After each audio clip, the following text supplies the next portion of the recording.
युक्तेवर के यूट्यूब मंच पर आज मैं फिर से उपस्थित हूँ। प्रोफेसर राधेश्याम सिंह। मैं अभिवादन करता हूँ युक्तेवर के पाठकों का और यूट्यूब चैनल के दर्शकों का। मित्रों, आज मैं लोक कथाओं पर आपकी दृष्टि आकर्षित करने की कोशिश कर रहा हूँ। लोक कथाएँ लोकानुभव संपृक्त ज्ञान की मंजूषाएँ हैं। सदियों से लोक के अनुभव की भट्ठी में पकी हुई जो मानव संवेदनाएं थीं, उसमें लोक कथाओं को रखा गया है। इसलिए वो किसी संचित ज्ञान कोश की तरह हमारे बीच में रही हैं और हम उनसे शिक्षा पाते रहे हैं। हम ये भी जानते हैं कि विश्व कथा की जननी जातक कथाओं को माना गया है। हितोपदेश और जैसे और कथाओं के जो ग्रंथ हैं, उनसे ही विश्व की कथाएं प्रेरित होकर के लिखी गई हैं। ये हम सब जानते हैं। ये जो लोक कथाएं हैं, ये सीधी सादी कथाओं की तरह तो होती हैं, लेकिन इनके भीतर एक गहन सांकेतिकता छिपी होती है। और आप सब जानते हैं कि साहित्य उन्हीं संकेतों का नाम है। आज साहित्य कम पढ़ा जा रहा है, लिखा ज़्यादा जा रहा है। लेखक और लेखक वर्ग ही केवल उस लेखन और पाठन में शामिल है।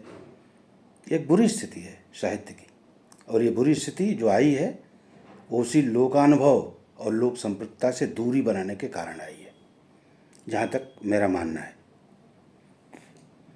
मित्रों, गांव की जो संवेदना थी, वो संवेदना जिससे कि लोक जीवन से रस संचित किया जाता था, शब्दों में ढाला जाता था और इतना रससिक्त हो जाता था कि उसे पढ़ने का मन करता था, और जो व्यक्ति उस शब्दों की दुनिया में जाता था तो फिर निकलने में उसके लिए मुश्किल होती थी। आज हमारे साहित्य की स्थिति ये है कि उस धोबी के कुत्ते की तरह, गधे की तरह हो गई है जो किसी घाट का नहीं रहता। पहले के गांव में और आज के गांव में एक बड़ा अंतर आया है। अब वैसे लोग गांव में कम दिखाई पड़ते हैं या लगभग विरल हो गए, जो कि घुमक्कड़ी वृत्ति के होते थे, जिज्ञासु होते थे।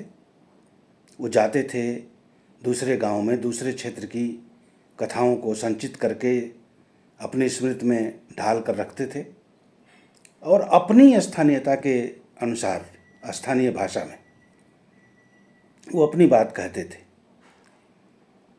ये जो उनका लोक संग्रह था वो एक बड़ा कार्य था। लोग उन्हें ध्यान से सुनते भी थे, वो लोकप्रिय भी होते थे। लेकिन आज ऐसे लोग कम होते चले गए हैं। हमने अपने गांव में ही देखा था कि एक आध उच्च कुल के ही लोग थे, क्योंकि उन्हीं के पास घुमक्कड़ी वृत्ति के लिए थोड़ा संसाधन हुआ करते थे।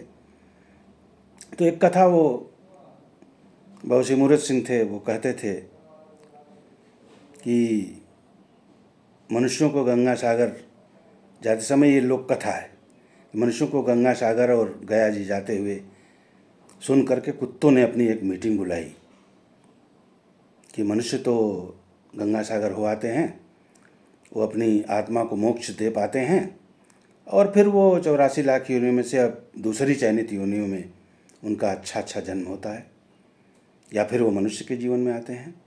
लेकिन हम लोग तो चूँकि गया जगन्नाथ जाते नहीं हैं, इसलिए वो फिर से जूठी हांडी ही चाटने का कार्य हमको मिलता है, फिर भी उसी श्वान योन में हमारा जन्म होता है।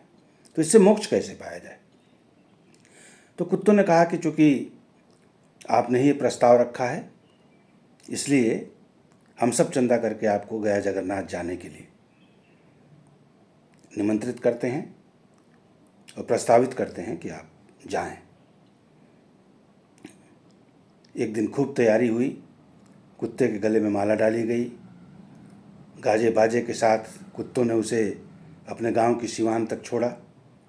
और गांव के सिवान के बाहर जब वो गया और दूसरे गांव में प्रवेश ही करने वाला था, तब तक कि वहाँ से उस गांव के कुत्तों का झुंड, 15-16 कुत्तों का झुंड, उस विचित्र कुत्ते को माथे पर तिलक लगाए हुए, गले में माला डाले हुए उस कुत्ते को देख करके दूसरे कुत्ते बिल्कुल भड़क गए और उन्होंने उसको इतना चोंच दिया कि सामने से चमड़े लटक गए, रीढ़ की हड्डी टूट गई, जगह जगह खाल फट गई।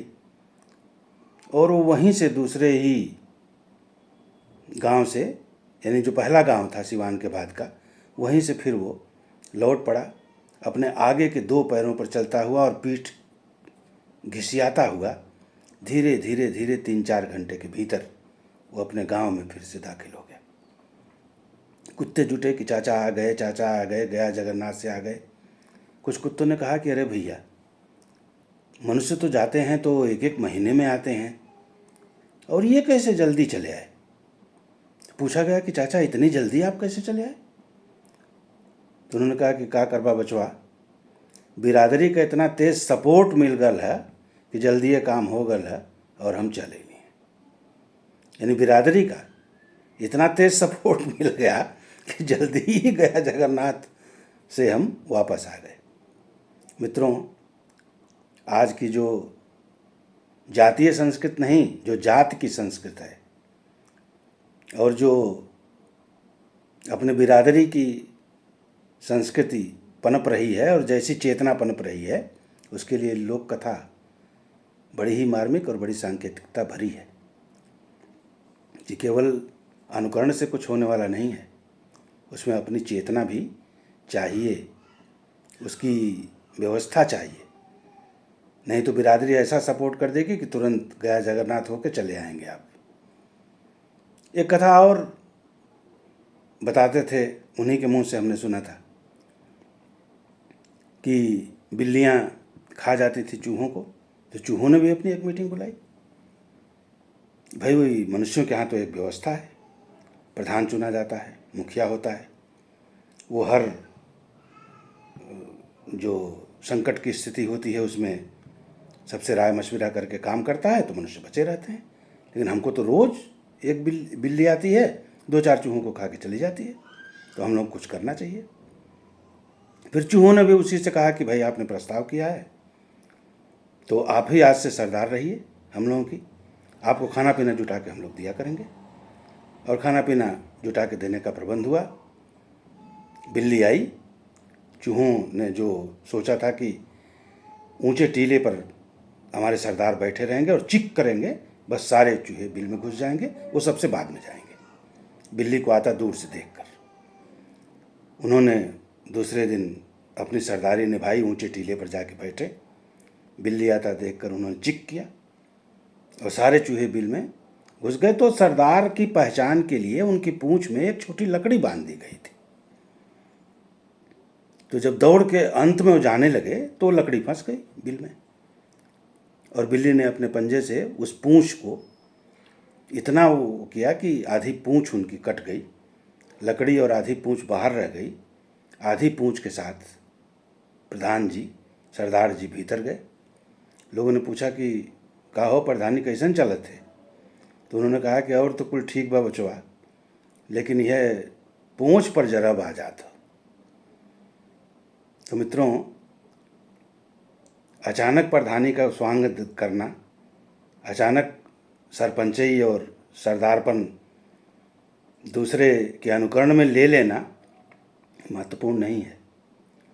इसके लिए जो अनुभव चाहिए व्यक्ति के पास कि उसको कैसे निभा पाए, अन्यथा तो फिर तमाम केजरीवालों की तरह आपकी भी दशा होगी। तो ऐसी लोक कथाएं हैं जिनसे बहुत कुछ सीखा जा सकता है। साहित्य से दूर हो रहा है, इसकी रसिकता से दूर हो रहा है, इसकी सांकेतिकता से दूर हो रहा है, इसीलिए वो भारतीयता से दूर हो रहा है और अपनी जो जातीयता है वो उससे दूर हो रहा है। इसलिए मित्रों, लोक कथाओं पर ध्यान देना आवश्यक है। आज की बात बस इतनी ही। नमस्कार।